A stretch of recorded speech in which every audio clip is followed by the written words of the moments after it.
జూబ్లీహిల్స్ ఉప ఎన్నికలకు సమయం దగ్గర పడుతుండటంతో బెట్టింగ్ రాయళ్లు కాచుకుని కూర్చున్నారనే వాదన వినిపిస్తోంది.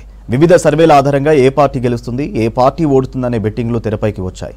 జంట నగరాలతో పాటు ఏపీ, బెంగళూరు నుంచి కూడా బెట్టింగ్కు పాల్పడే అవకాశం ఉందని రాజకీయ వర్గాల్లో చర్చ జరుగుతోంది.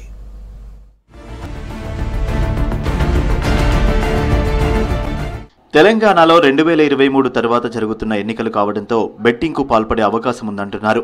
తెలంగాణ, ఏపీ ఎన్నికల్లో ఎప్పుడూ ఉత్కంఠగా జరుగుతాయి. ఇలాంటి సమయంలో ఏపీలోని గోదావరి జిల్లాలు, అనంతపురం, కడప, బెంగళూరులోని రియల్ ఎస్టేట్ వ్యాపారులు బెట్టింగ్లకు దిగుతారని రాజకీయ వర్గాల్లో చర్చ జరుగుతోంది. తమ గ్రాఫ్ను పెంచుకునేందుకు కూడా పొలిటీషియన్స్ బెట్టింగ్లను ప్రోత్సహిస్తారని అంచనా వేస్తున్నారు. తమ పార్టీ గెలుస్తుందని ఎక్కువ మంది బెట్టింగ్ కట్టినట్టుగా పరోక్షంగా ప్రచారం చేసుకుంటారు. దీంతో ఓటరు ఆలోచనను ప్రభావితం చేస్తారు. ఇది తమకు లాభిస్తుందన్న ఆశతో చివరి నిమిషంలో ఫలితాలను ప్రభావితం చేస్తాయని పొలిటికల్ సర్కిల్లో చర్చ జరుగుతోంది.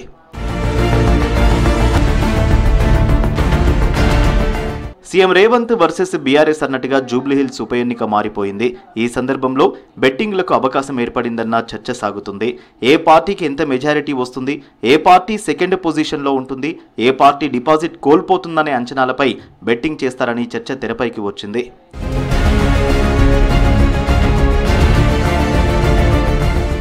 జూబ్లీహిల్స్ ఉప ఎన్నికపై సిటీలో బెట్టింగ్లు పాల్పడతారని రాజకీయ వర్గాల్లో గుసగుసలు వినిపిస్తున్నాయి.